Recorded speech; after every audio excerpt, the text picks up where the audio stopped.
Hi, everybody. Welcome to another edition of the Base Hit Ball 4 podcast, joined by Tyler Blumenstick, Scott Roswald. My name is Glenn Zanegris. No Alex Cashman here on this episode. This is our last episode before the regular season ends. So we have about 6 games to go, depending on who your team is, 6, 7, 8 games, whatever it may be. And we're starting to get a feel of what this playoff bracket is going to look like. The American League, that's pretty much all set. You got the Rays, A's, and White Sox as your division winners. You have right now the Twins, who are battling with the Indians for that, and the White Sox for that, who would get that second spot in the Central. The Yankees, and then the Astros by default in the AL West. And then those 2 wild cards look to be the third place finisher in the AL Central and then the Toronto Blue Jays. So the American League is all set in terms of teams. Just the last couple of days going to decide the seeding. National League, guys, a little bit different. We pretty much know 4 or 5 of the teams that are going to be in, but from that 6 seed down to that 10 seed, it's still wide open. A lot of teams that have an opportunity to make the playoffs, and that's where we're going to begin with Scott's Phillies, who are in the midst of a total meltdown here in the last 12 to 14 days of the season. Leading the Nationals right now, I believe they got the win, right, Scott? They got the win today? They're up 12-1 in the top of the ninth. Yeah. So it looks it's not over. It's not over yet, though. It looks like, God forbid the Phillies blow this. It looks like the Phillies are going to hold on and salvage this series with the Nationals. But, Scott, yesterday you cannot have been happy with losing both ends of a doubleheader and the second one coming off of a walk-off home run by a 32-year-old rookie, his first major league shot, just a dagger to the Phillies playoffs. So the floor is all yours. You can destroy your Phillies. You've been waiting all day for this. Yeah, as you said, yesterday was just probably one of the worst days I've had in a long time. This whole series in DC has been an absolute mess.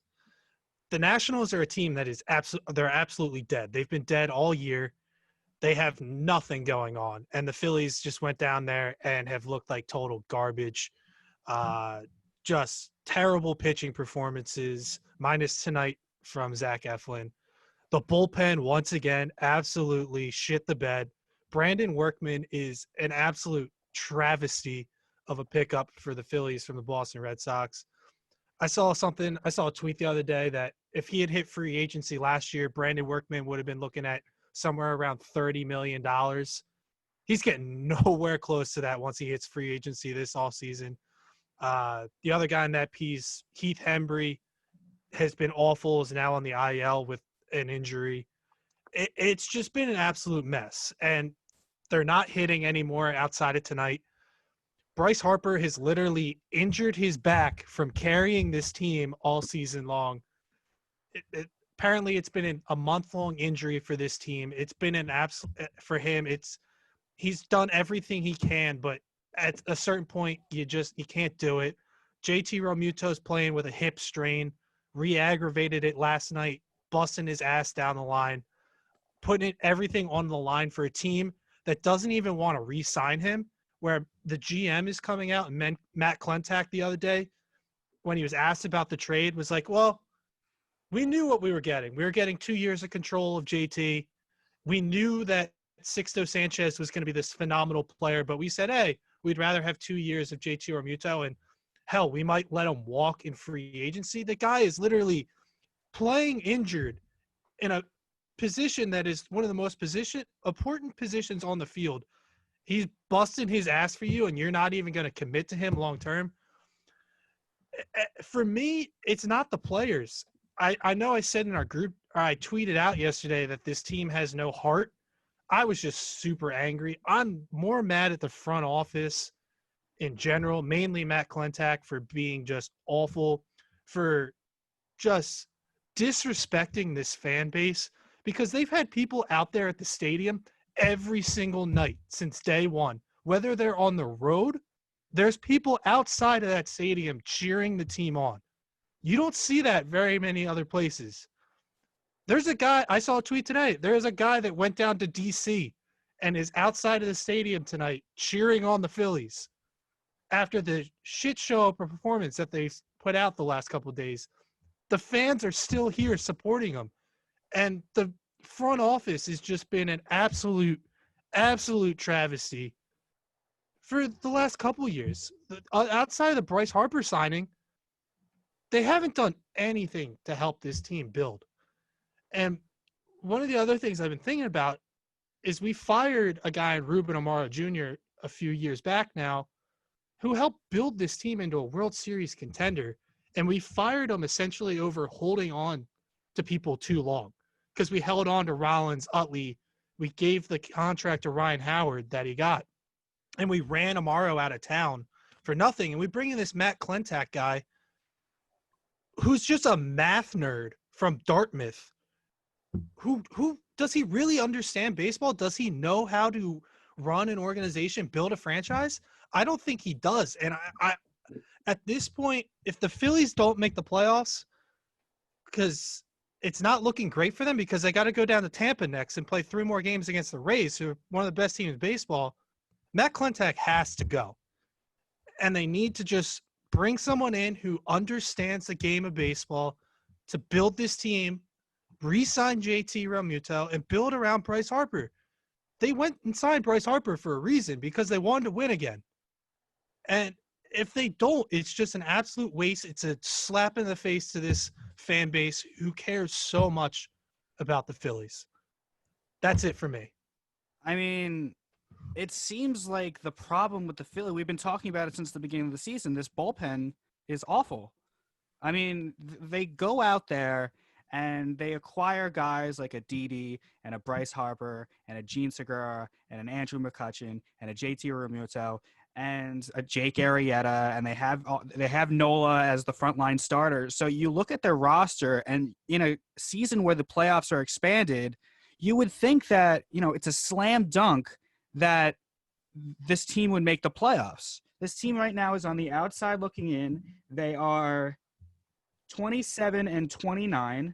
They're behind the Giants and Brewers for the Giants and the Brewers and the Reds in the standings.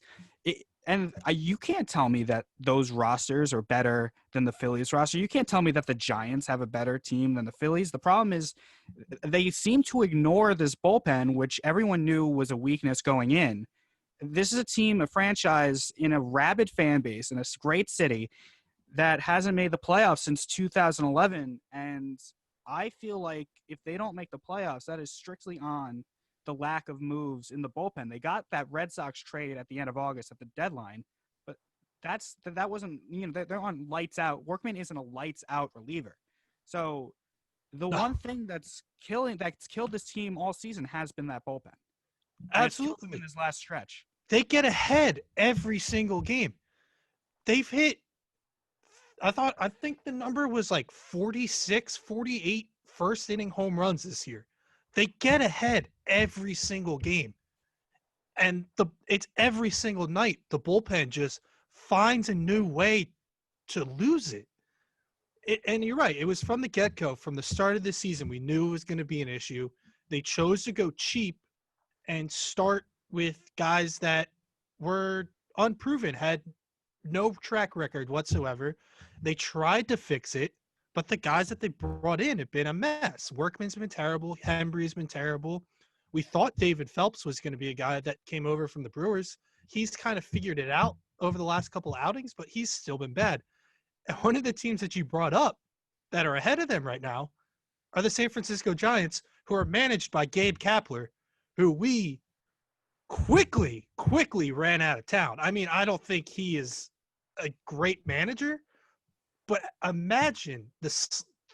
That's a huge slap in the face, a kick to the crotch, if Gabe Kapler makes the postseason this year and the Phillies are sitting at home watching him manage postseason baseball. Like, I'm just like, it's amazing what they've done. They're on pace to be the worst bullpen in baseball history. Like, it's unfathomable that they couldn't figure this out. I mean, I saw a stat, Scott, not to get you more angry. I saw a stat, like, Bring it all on. They've been in the lead in like 40-something of their 50-something games. Yeah, it's every single night they find some way to do it. And Juan Soto just hit a 2-run home run, so it's now 12-3. Here we go. What a comeback. And I'm sweating now. I'm sweating because if they lose this game, this will be the end of me.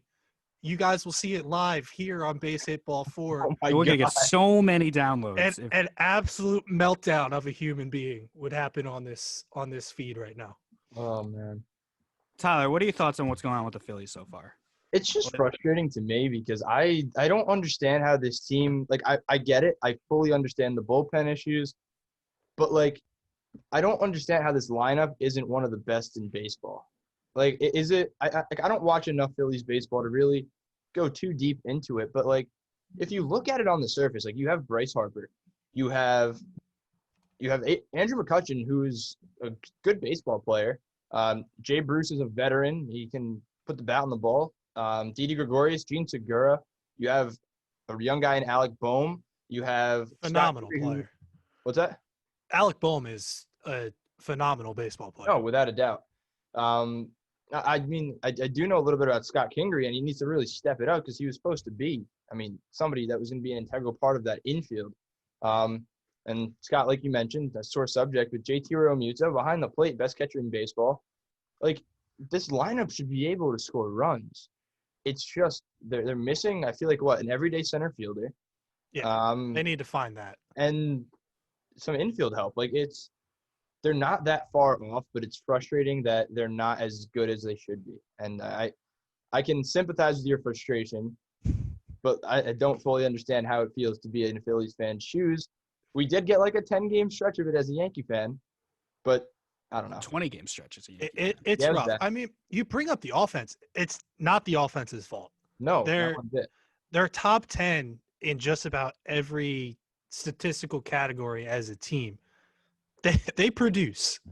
But you said center field is a huge problem. Mm-hmm. I love Roman Quinn. He's one of those guys where I'm just enamored by him. His skill set should make him a great baseball player, but he tries to hit home runs, which is the guy's 5'9" and is the fastest guy in baseball. Like, he shouldn't be trying to hit home runs.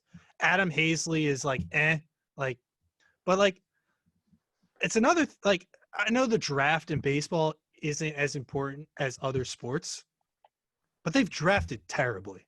Outside of Boehm and Aaron Nola, they have not drafted well. They've been they were one of the worst teams in baseball from 2012 till now. They had high draft picks, and they hit on Nola and they hit on Boehm. They had a number 1 overall pick in Mickey Moniak, who is now up in the big leagues, who looks absolutely lost. Terrible. Can't hit for a lick. Adam Hazley was a top 10 pick, and another guy, Cornelius Randolph, who's AA maybe, who's awful. Like, they haven't hit in the areas there, like drafting wise, like bringing in talent to develop. Another thing I said to my parents yesterday was like, when was the last time they hit on a Latin American based signing? The best 2 players in our division are Juan Soto and Ronald Acuna. Both were signed out of Latin America. Anybody could have gotten them, but the Phillies don't seem to play in that pool base of young talent. I'm just lost. I think they can still make the playoffs just based off of talent, but I'm sad. I'm angry. I felt all the emotions over the last couple of days. It's been a roller coaster, guys. It really has been.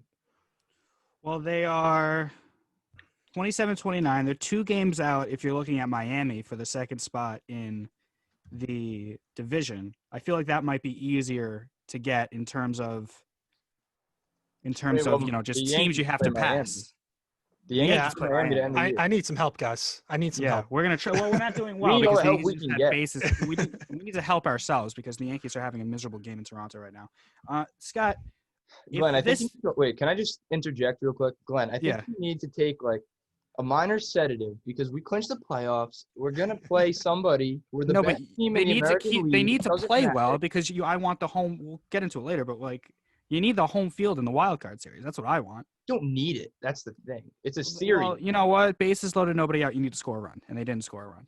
I mean, Fair It was point. just Sanchez struck out, then Luke Voigt popped up, and then Glaber popped up. You're Those are gonna your get no three. argument from me there. I think you need to Also, capitalize. That's their it. defense today has been terrible. And we'll get to I the haven't Yankees. been watching much, but Right now, we're talking about the Phillies. If they don't make the playoffs, Scott, there has to be some sort of sacrificial lamb. And you're pointing at the GM because you're not going to fire Yes. Girardi after 1 year. Obviously, it's not the offense's fault. And, when you think about a bullpen, bullpens are built by the general manager. That's one of the most important things of their job is to build a solid bullpen. So it would have to be the GM, no? Easily. Matt is there Klentak going to is be? getting sent to the moon and never coming back. I'll pick him up. I'll drive him down to NASA or Elon Musk and his SpaceX program so they can put him on a ship and send him far, far away. Because I can't stand him anymore. I feel like does there have to be a sacrificial lamb though? Like, There does there has to really be. need It has to be? be. In a It's a season like this where 60-game everybody makes the season. playoffs, It's a 60-game season. Robertson is hurt. Like, supposed to be a big part of that. would bullpen. Robertson Robertson played this year with the Phillies being in the playoffs? Does he make that much of a difference? They would be in for sure, I would say. He'd help a little bit, but he's only one guy in that bullpen. But it's There's, how 12 many in there? games did you blow in the 8th and 9th inning where in a high leverage spot you could have counted on a veteran guy like David Robertson? Out of the last 10 games, it's been 6. Yeah, like those are wins that you should be getting. Like that's the thing. Like it makes a huge difference to have a big lockdown guy. Not that he's very locked down anymore or ever really was super locked down, but it's a good arm in that bullpen. And But if your bullpen goes down the tubes because one guy got hurt, that's an indicative on your player development and your roster building, isn't it? You but can't as just far as hitting your stride, I feel like it's harder to hit your stride as a pitcher because it's in today's game, everybody throws the same velocity for the most part, and you need to be able to hit your spots. And if they didn't have a full routine like they usually do preseason, they're already technically should still be in April, early May, or late May, early June in terms of a season. Like it's look, I don't know. I don't feel like it's the time to rush and make moves as far as big personnel changes. I think Girardi's safe. I would hope he's safe at least.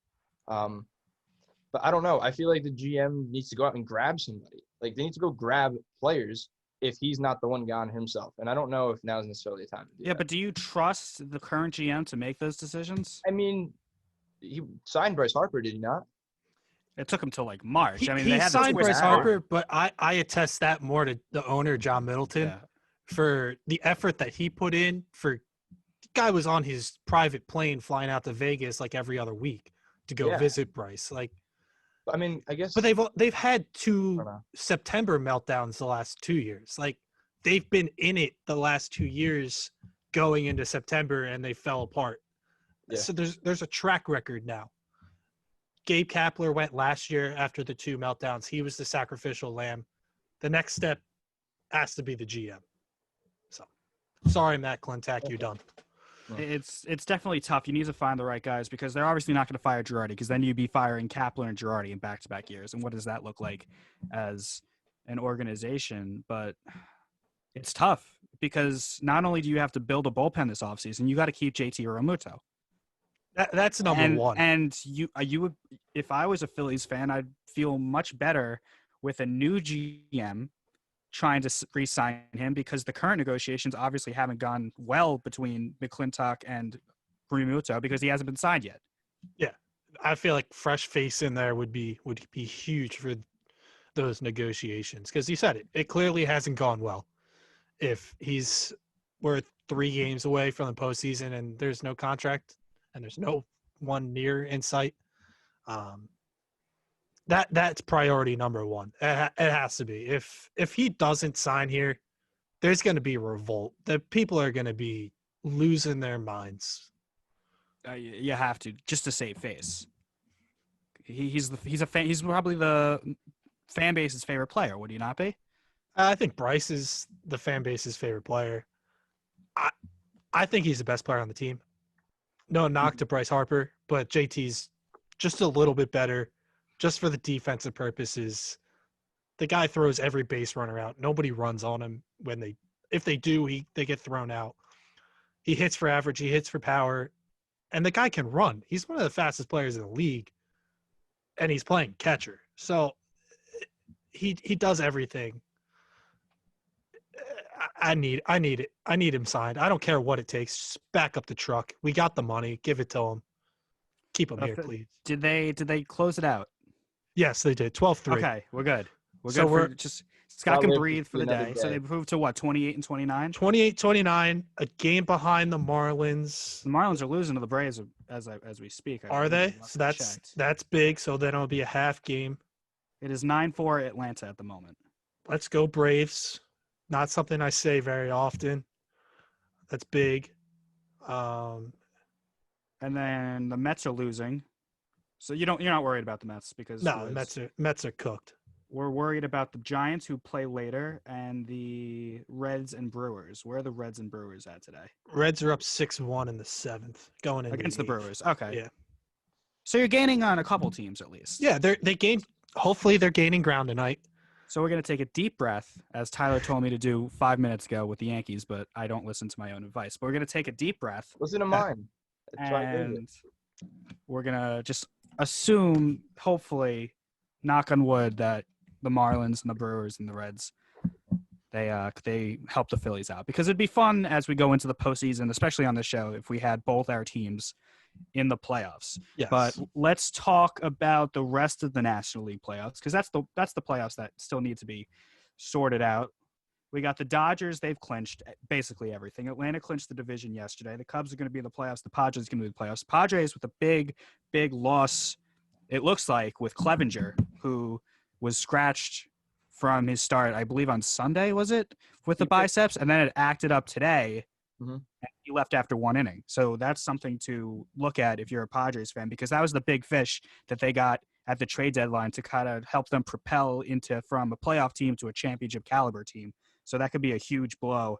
The rest of the National League is tough because, you got the Cardinals, Miami, Cincinnati, Milwaukee, San Francisco, and Philadelphia all vying for those spots. I think St. Louis is going to be safe, but out of the Miamis, Cincinnatis, Milwaukee, San Francisco, and Philadelphia, a fun little question: which team of the bottom half of the National League playoff bracket do you think is the most dangerous going into the playoffs? I would say the Reds. Assuming they make it. I think their first two starters in Trevor Bauer and Sonny Gray are just two of the best pitchers in baseball this year. And it's just one of those years where people can catch fire, and these guys have caught fire. And that lineup has some pop. It has veteran guys. It has people that really want to go out and play. Like Joey Votto, I can imagine how bad he wants to get to the postseason before his time is up in the MLB. But I don't know. That's the first two pitchers to face are very tough. And I don't know. Yeah, I agree. I think the Reds as well. Don't forget about Luis Castillo. Yeah. Another great pitcher. They went out and they spent to make the postseason. They were a team that said, we're going to spend money and we're going to push this team over the edge to make that postseason run. I was watching a little bit of MLB Central this morning. I think it was Mark DeRosa said that, the Brewers are a team that's going to possibly scare people as well for the back end of their bullpen with Josh Hader and what's the rookie's name? Devin Williams. That kid is come onto the scene as a great reliever. Plus Corbin Burns, who's been really good for them in the rotation. They don't have the lineup that really scares people. Yelich has been down this year. It's not the same offense that they were a couple years ago. I would think it's the Reds. And not to be biased, but I think if the Phillies get in offensively, they can scare a team. I don't think a team is going to be scared of them bullpen-wise, but the Phillies are going to be able to hit. Yeah. Plus, Nola, Wheeler, and Zach Eflin as a 1-2-3 is pretty scary in a wild card situation. But I would agree with Ty. I think it's the Reds are the scariest team at the bottom there. If the season ended today, the Reds would be the 7th seed. They would take on the Braves, which would be the 2 seed in the Houston portion of the Houston quadrant of the bracket. I can totally see a scenario where the Reds beat the Braves 2 out of 3. You can see a situation where any of these teams beat any team 2 out of 3. Even a series like it would be the Rays and the Blue Jays. in the American League Wild Card Series. All these teams can beat a team 2 out of 3, and that's kind of what baseball wanted in this situation, in this kind of expanded playoffs that they did. Yeah, I think it's going to be really exciting.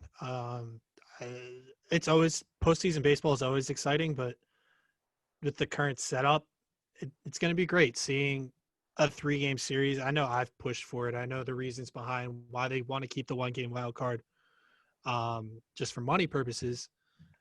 I know Manfred has said that they want to keep this. I don't. I don't either. I don't want the expanded playoffs moving forwards because I really think it devalues the regular season moving forwards.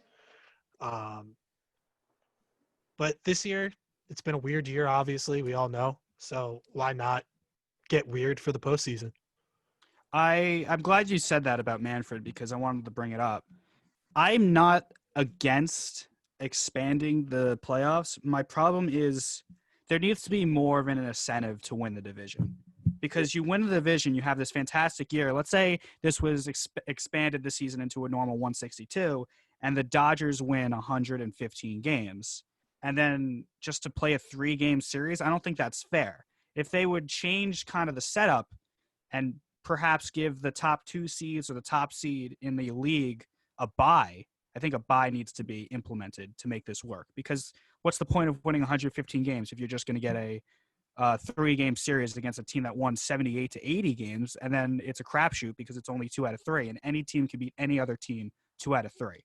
That's my problem with this setup. For this season, I like it because it gets more teams involved and more fan bases involved.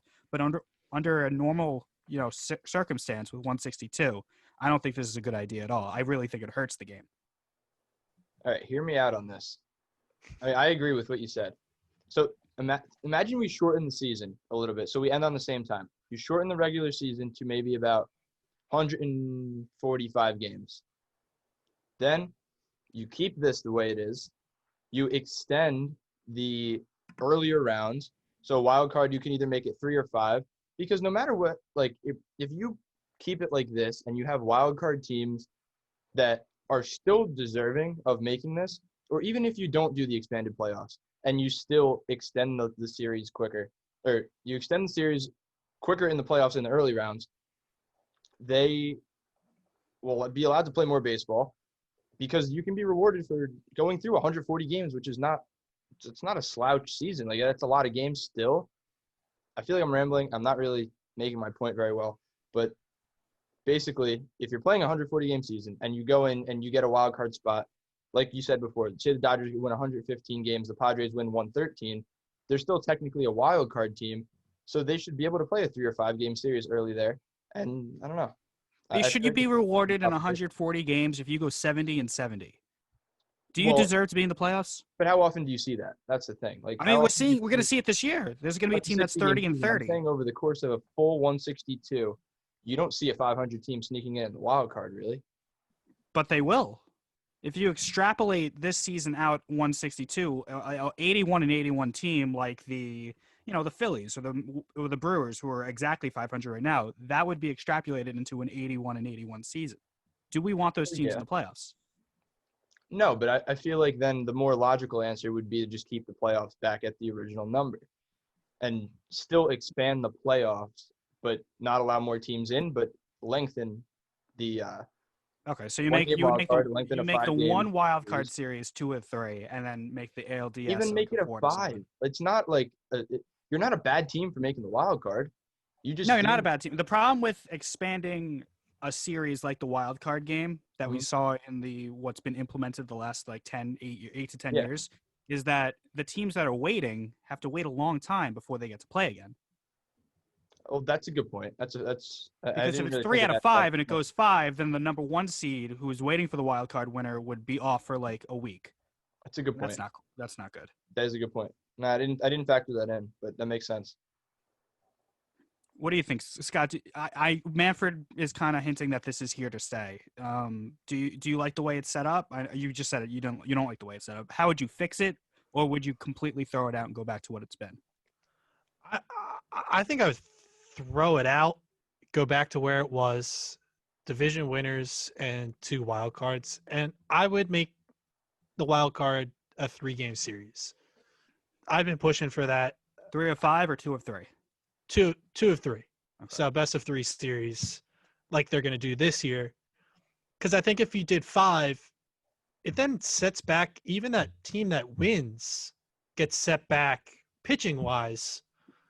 It's more innings on those guys. So if they make a deep run, if they they make it to the World Series, they're going to be a little more taxed than, another team that's on the, opposite end. But the expanded playoffs are helping my team. They're giving the Phillies life, still a breathing chance at this point to make the postseason because it's expanded. If we had that shortened postseason, it's over. I'm sitting here in a whole different situation. So I do like that, but I'd rather the old setup moving forwards next year. You can keep the DH and anything else, but the postseason, go back to normal. It devalues it. We see it in the NBA. There's terrible teams that make the postseason that don't belong just because we have to put somebody there. So go back to the old way. Don't keep this. That's where I'm at. Last point I'll make on this before we move on to the American League is that the one thing we're getting robbed of with this expanded playoff format is kind of seeing how these fan bases who otherwise wouldn't be really into baseball in August, September, like be really into it. Like if fans were allowed in to stadiums at full capacity, we would see Marlins Park filled for the first time ever. Like when have we ever seen more than like 200 fans at Marlins Park? Like if they're in the 6th seed competing for the division on September 23rd, like we would never see that before, and that's something we could have seen if this was a normal like world that we were living in. So we're getting robbed of that thing. I think that's why Manfred wants this so bad, is to get these markets and this revenue kicked in that otherwise would not be available because, a lot of teams in Major League Baseball, their season's over by June. Like even the teams that won't make the playoffs this year, Baltimore was in it in mid-September. They have a good fan base. Detroit was in it until a couple of weeks ago. Los Angeles is still kind of in it. They're not eliminated right now, and it's September 23rd. So I think what Manfred wants is to get as much meaningful baseball in September as possible, even if that means that playoff baseball might feature a few teams that are near 500. That might be what he's going for. Yeah, it's certainly understandable. And I mean, I don't know if the Marlins are a team that you said that they might have fans. I really don't know. Because we've never seen it, so we have no idea. We've never seen it. But you said Baltimore. Baltimore has a good fan base. Like when those teams were good and making postseason runs, those stadiums were full. They were packed. Detroit has a good fan base too. That's probably the reasoning behind it. I can get behind that, trying to juice up, get people more excited, get them on our level because, we all love baseball. Doesn't really matter. Like I'll still watch postseason baseball if the Phillies don't make it, like just because that's who I am. So I guess trying to expand the game that way is what Manfred's going for. I pose a question. Do you think that expanding the playoffs promotes kind of that tanking mentality or no? Because I have a follow-up to this also, depending on... I think it would probably get rid of the tanking mentality. And See, it would also kill the trade deadline because all these teams are going to be in it. I agree. But I'm thinking, I guess my reasoning behind this is if you expand the playoffs and you get more teams in, it's not like teams that are 500 aren't going to be incentivized to go make those moves. But like you said, also, it does take away from the deadline because there's less sellers and more buyers. It's kind of an imbalance in the market. But those teams that come in 7th and 8th that would not have gotten in the playoffs without the expanded format, there's still no glory for not making it to the World Series and winning that. Like if you make it to the playoffs, like, yeah, you can put a little notch in your belt. Like, hey, we made the playoffs this year, wild card team 2020 or whatever year it's going to be. You still are going to build your team for a World Series run. And I feel like it'll incentivize teams and kind of do more the opposite effect than that tank mentality, because teams will know like, hey, we have a chance to sneak in here. Like we might not be at our best in the regular season, but as we go on throughout the playoffs and go into the World Series, we're not going to be able to compete with these big dogs if we don't kind of go out and make moves like the big guys do. So It would probably, I guess, let's say a team like the Marlins now makes the playoffs. Right now, they would be facing the Cubs. So if they push the Cubs to a game 3 and they end up losing in extras or whatever, they Mhm. might go into that winter and say, "Hey, we were a starter away from beating the Cubs and making it Yep. to the next round of the playoffs. Now let's go get that starter and sign a Trevor Bauer to bring to Miami." So that might Exactly. incentivize teams to not only not tank but also spend money in free agency. For sure. No, I agree. So I think to the opposite effect of that, a team that we've talked about a lot is Cleveland. How they don't really want to spend. Their ownership isn't big on spending money. They gave up one of their better players in Clevenger, and they're still going to make the postseason. So their ownership might say, "Hey, see, fan base, we don't have to spend a lot of money to make the postseason. We can still do it without a Clevenger. We don't have to go." It'll be interesting to see, if they're still in contention after the whole Lindor situation gets, aired out. If they're still making the postseason at that point, their ownership is going to be like, "Hey, see, fan base, we're fine. We can do it. We can do it without spending a ton of money." Um, just as you know, Cash's favorite term, playing devil's advocate. The opposite side of the argument. There you mhm. go. Yeah, it's definitely going to be. Had to get him involved. I think every organization would be different under these circumstances. I think some would go for it, and then some might just play back and just kind of say, "Hey, we're fine with making the 7th seed with a limited payroll." And then when that happens, that's up to Manfred to kind of nudge organizations to like, "Hey, you got to start trying," because we've seen teams like the Pirates never do anything. And I think that's more detrimental to Major League Baseball than teams that would make the playoffs but not really spend to like get to the ALCS or to the World Series. I think what's more detrimental to the games are the teams that don't even care. I think that's a bigger problem than what the Indians are trying to do. But we're going to move on to the Yankees. 32 and 23. They had that 10-game winning streak last week. They've had like the seesaw effect where they won one, lost one, win one, lost one.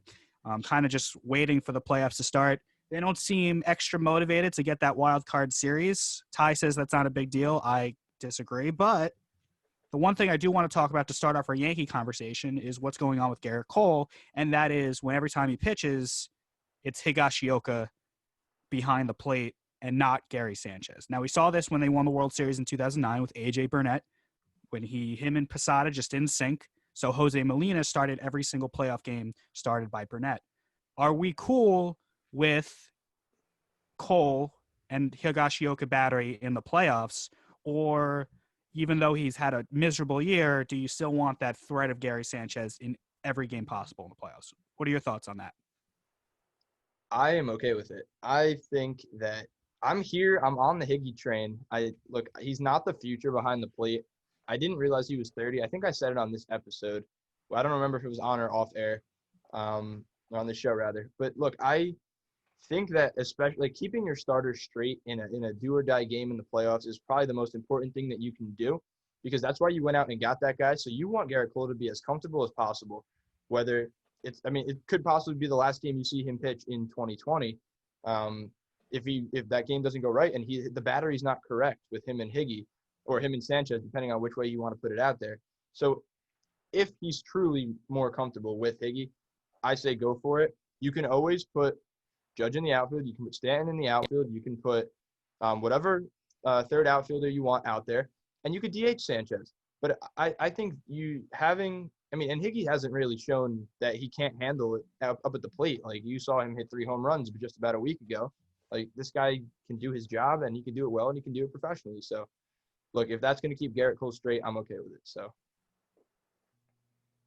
Yeah, I don't see how you can even trust Gary Sanchez moving forwards. He's been I don't think so either. horrible this year.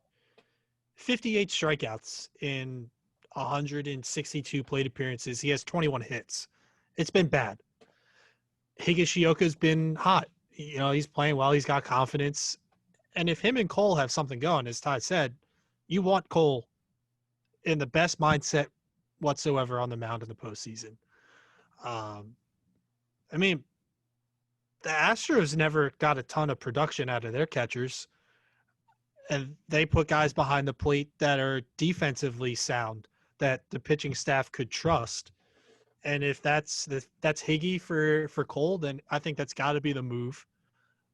And you can get Sanchez. Maybe Sanchez gets hot in a couple games and into the postseason, but I, as somebody outside of the fan base, I just don't see how you can trust him whatsoever.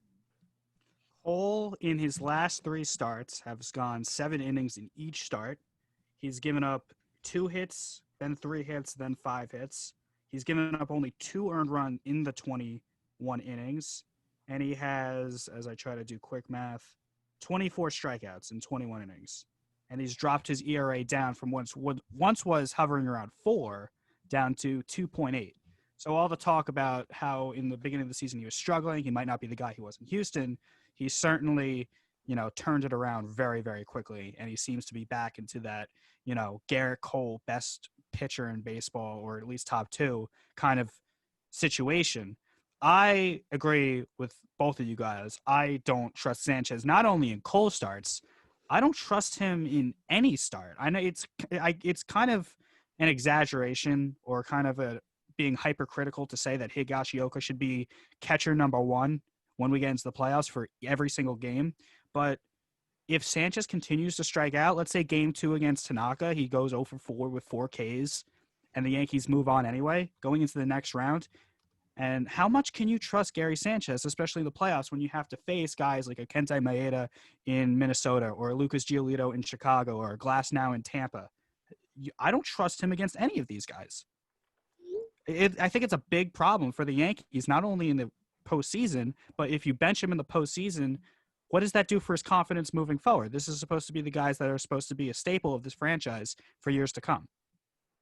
I don't think it's time to give up on him necessarily yet. Look, I don't know. But when is it though? Because he was miserable in last year's playoffs. I don't know, and I know he was miserable in 2018. We're getting there. I know it's close, but I'm not ready to just throw in the towel on Gary Sanchez yet. This is a guy with 40 home run power when he's on. I don't know if he'll ever get there because of his inconsistency, but if healthy, this guy has 40 home run power. And look, it's unfortunate that we haven't seen it yet. I mean, he's just one of the most hot and cold baseball players up at the plate I've ever seen. And behind the plate, everybody knows it. It's lacking, and I feel like there's not much more to say. It's just a matter of that question: when is when? I don't think now is a time, but I don't know. I really couldn't put a finger on it. Maybe one more year, but then say we go into next year and you keep him around, which I expect to completely happen. What production do you need out of him? What's the average got to be? How many home runs does he have to hit? How does he have to contribute to solidify himself as a guy that Brian Cashman wants going forward as a Yankee? I don't know. He needs to cut out the K percentage. It has to be close to 45% striking out. So I guess that begs the question, for guys like Aaron Judge and Giancarlo Stanton, not so much for Judge. I know he gets the strikeouts, but I don't think it's necessarily at the clip that Stanton strikes out. Is it okay to have 3 of those guys? Say he does get the home run production and he hits 250, but his Ks are still there. Does he still get that same pass? I don't know, because it seems like more and more that Major League Baseball decision makers and front office people don't care about strikeouts.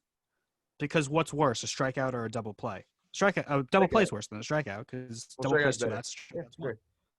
But to have 3 guys that strike out a lot, that's a third of your lineup that's going to strike out most of the time.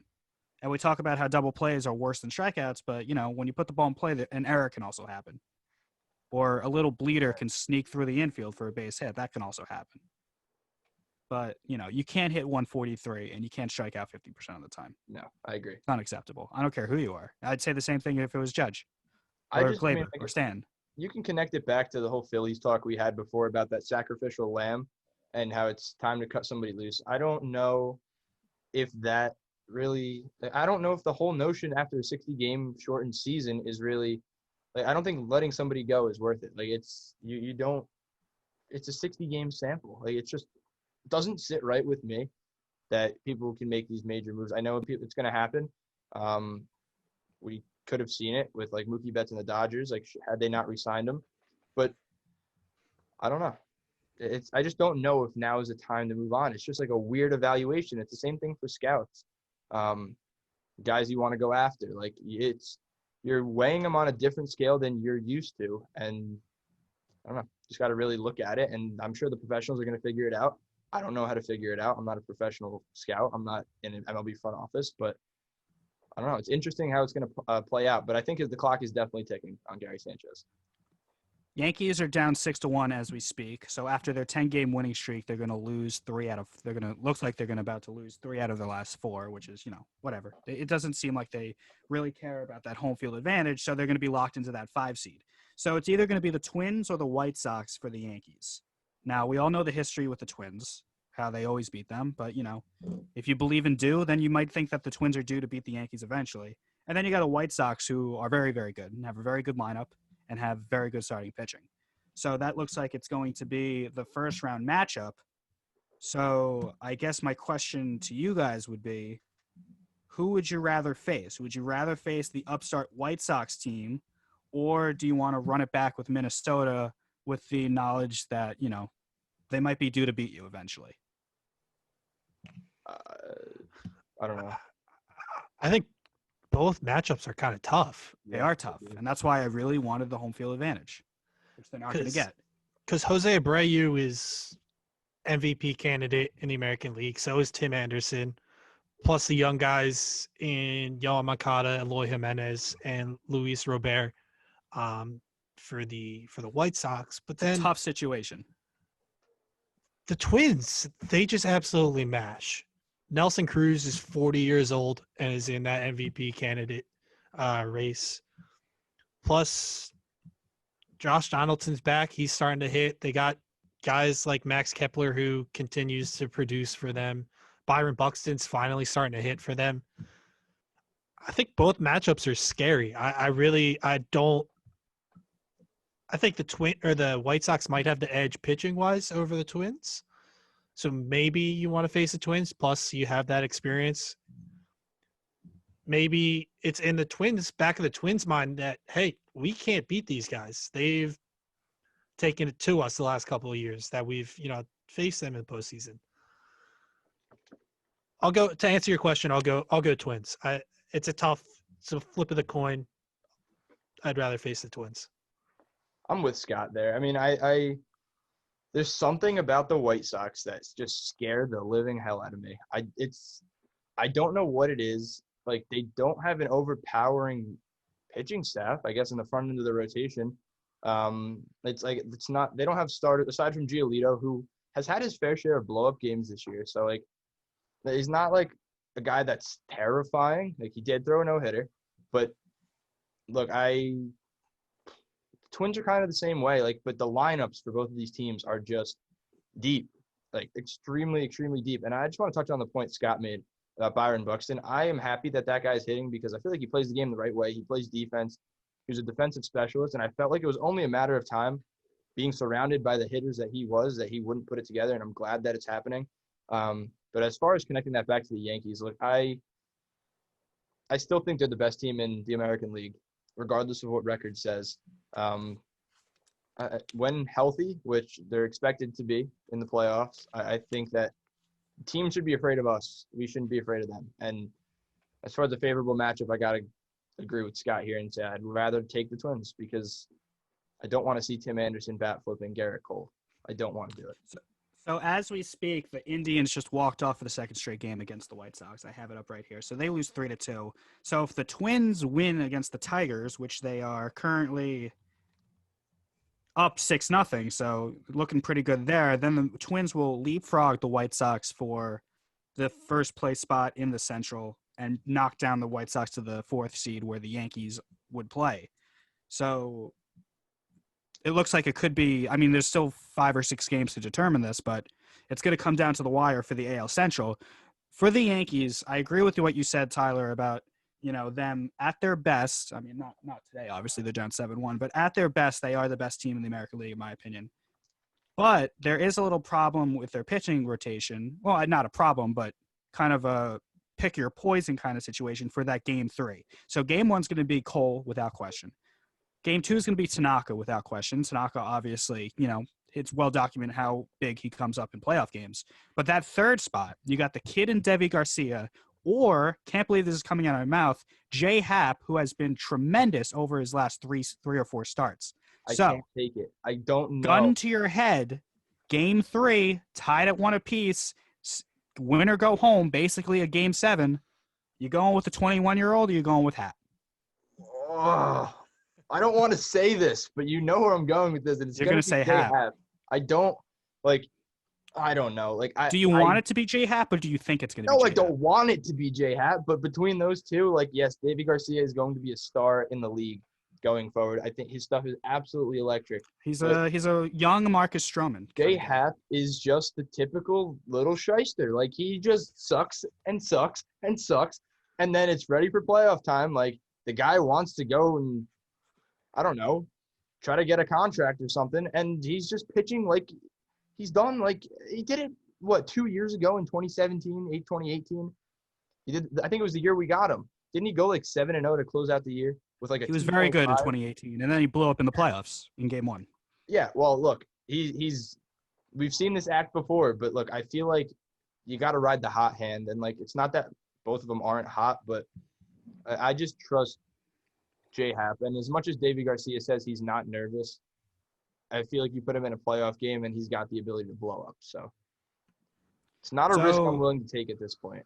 Happ, 37-year-old Jay Happ, 3.25 ERA over his 8 starts, 2-2 record, a whip of 1.06, 39 strikeouts. So this is a guy that his ERA was in the 5s 3 weeks ago, and he's really turned it around.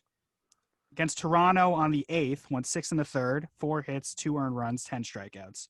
On the 13th against Baltimore, 5 innings pitched. I believe that was a doubleheader game. 1 earned run. And then against Boston, he had 8 shutout innings. Now, the thing is, Toronto, Baltimore, Boston, not exactly the White Sox or Twins. But then you can say that about Davy Garcia as well.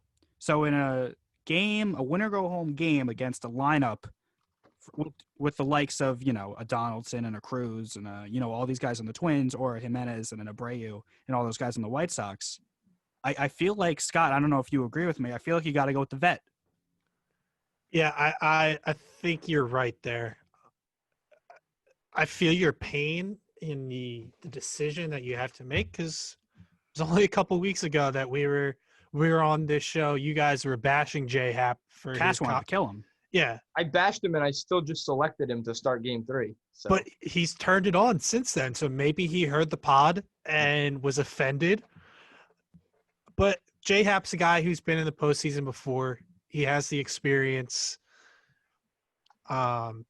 Maybe you kind of pair them together and you start Jay Happ, but you have Davey ready to go out of the bullpen. I don't know how comfortable he feels about that.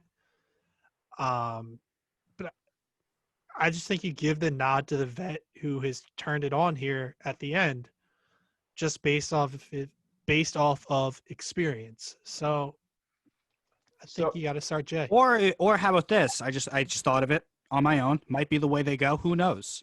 You wait to see what happens game 1. Let's say the Yankees win game 1. And then game 2, yeah, you want to sweep, but it's not exactly, must win, you lose. So you could start a Garcia or a Happ in game 2 and then have Tanaka as that insurance for that, must win game in game 3. I think that's really the way to play these 3-game series. You throw your ace, and then you throw your 3 guy, and you throw your 2 guy. Well, if you lose game 1 with Cole, then you have to play Tanaka. Yes. Correct. Yeah. I'm saying you got to save your 1 or 2 for that do or die game, because you're not getting it back. So I guess to elaborate on that and play a little bit of devil's advocate, but not really, because I think it's smart.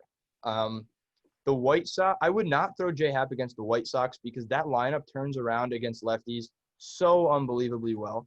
I think we have a better shot getting away with Jay Happ against the Twins, but just purely based off of handedness and the matchups that you're going to get, I would be really, really scared in a do or die with a lefty going up against that White Sox lineup. I think they can beat almost any lefty in the league with that team that they have there. It flips over to the right side so unbelievably, because you have Tim Anderson, you have Abreu who's a righty, you have Moncada, switch hitter, you have Grandal, switch hitter. Robert Jimenez, all righties. All of their best guys are righties. Encarnacion. Yeah, it's the same. It's a very similar way that the Padres are structured. I mean, they just turn around and they hit lefties very well. And I don't know. It's definitely iffy. I feel like just closing it out in 2 games is probably the way to go. And it's also important to note that we should probably see who the other team is pitching and really either put fire against fire or try to steal a game. And I think it's all going to be really dependent on that game 1, game 2, obviously. Yeah, and if you don't trust either, then you can do a opener situation. Start Chad Green. I don't know about that one. I would rather that didn't work last playoff game the Yankees had. No. It's definitely going to be interesting to see what the Yankees do, and you know for a fact that Cashman and Boone and Steinbrenner and everyone involved, they're going to have like hours and hours of meetings from now until game 3. This decision's got to be close to be made already. It's got to be close to being made. Well, they already juggled around the rotation. They started Michael King on Monday to line up Cole for game 1, so that's definitely going to happen. It would obviously. The game 2 idea that I floated out, that's interesting to me, because if Cole wins game 1, then you play with fire, and then you open yourself up to second guessing if Happ in game 2 or Garcia in game 2 gets blown up, and now you have to pitch Tanaka when you could have just pitched him in game 2 and got it over with. So it's very interesting to see what they decide to do. And, this could have never happened if, Severino didn't go down. But, that's not what happened, unfortunately. Can we go quickly right back to the White Sox hitting stats against lefties, because Ty brought it up. I wanted to find it. So versus left-handed pitchers, the White Sox slashed this year 288, 364, 538 with a 902 OPS. And then right-handed batters versus left-handed pitchers, 293, 368, 559, 927. So speaks right into what you were saying there, Ty. They kill lefties. Yeah, so it's very scary. I don't know if I'd like that very much. And the Yankees are getting absolutely demolished yesterday. They got demolished on Sunday and then Monday, and then they demolished the Blue Jays on yesterday, and now they're getting killed today. I don't know what the hell is going on. Look, I don't know. It's okay. I'm fine with it. I don't think Tyler watched the game because he was doing caps on, but in the first inning, Tanaka got robbed because he had a double play ball to end the inning, and the ball skipped up 10 feet over LeMahieu's head. That scored a run. And then the next inning, Glaber made an error, would have been in the inning, then run scored. Just, I don't know. One of those days. Really bothering me. But this game all but eliminates the Yankees from getting that home field in the wild card series. Yeah. Which is very upsetting to me. Because the Yankees are clearly a better team at Yankee Stadium, even with no crowd, than on the road. Yeah. Whatever. So that'll do it for the Yankee conversation. See what else we got here. We can talk about San Diego. That's a tough injury. The Clevenger injury, like, God forbid, knock on wood, that everything works out and he's going to be fine. But they made this deal with Cleveland. That was a World Series or bust deal. And for it to go down a week before the playoffs start is really devastating for them, because they've been a very, very fun, probably the biggest story in baseball so far. Yeah, like, they made a play for him, and it's just not coming to fruition, and it's unfortunate. I mean, hopefully he's okay. It's a bicep thing, so I feel like that's promising in a way, because it's usually when it's bad, it's the forearm. So I don't know. Look, I feel like you can get away with a little bit of bicep pain, but if he couldn't continue, I'm hoping it was more cautionary than legitimately serious. But yeah, we're waiting on it. He went in for an MRI, or was planned to, about 4 hours ago. So this would be around 6 o'clock on Wednesday night. So I'm sure by the time this drops, the news is going to be out already as to what comes out about Mike Clevenger. But that's definitely a big blow for the Padres if he can't continue. Yeah, as great as he's been for them with the pickup, obviously a move they were doing to make that final push. But they got guys in Zach Davies, who's had a nice bounce back year. Dinelson Lamet has had a breakout year. Chris Paddock, who was a rookie last year, had a great year. Come back to earth a little bit, hasn't been as good. And then you have Garrett Richards as well. So they have 4 other starters that have had pretty good years. You obviously want Clevenger there for that postseason run. As you said, bicep isn't as scary as an elbow or shoulder. So hopefully, it's positive news for them when it comes back and he's there for them to make a run because they're so exciting and he's an exciting player to watch. It's just the first time they made the postseason since 2006. So like things are looking up for the Padres, and to lose him would be kind of demoralizing and maybe crushes their postseason run. Like they get down about it. So I hope he's healthy. I hope he's able to go in the postseason because he's a guy that could throw a complete game, completely shut out an opposing team. So hopefully he's okay. Padres would be lined up to face, if the season ends today, the Cardinals. Now, let's not forget the Cardinals been in the NLCS last year, so they're not a pushover team at all. I know they lost a lot of games because of COVID, and they kind of get lost because the Cubs have been so great this year. But that could be the Clevenger injury could be the difference between moving on to the DS or going home early. And the last thing I want from the National League bracket is the Padres to go home before a Dodger series. I think that would be tremendous to see Dodgers Padres in a playoff situation, in a playoff format. So we'll see what happens there. Where are we going on time, Ty? We're about an hour. All right, great. So let's move on to winners and losers, and we'll call it a day. Cool. All right. Somebody All right. start. All right, Scott, what do you got? Not I. So I have 3 winners this week. 3 winners. So I'll go all 3. So my first is Garrett Crochet. I think that's how you say it, or Crochet. Left-handed pitcher for the Chicago White Sox, was the 11th overall pick in the draft this year. Has come up and throws absolute BBs, 100 plus. Straight out of college, didn't play any minor league baseball, so good for him getting the call to the big leagues. My second winner of the week is Phillies third-string catcher Rafael Marchand.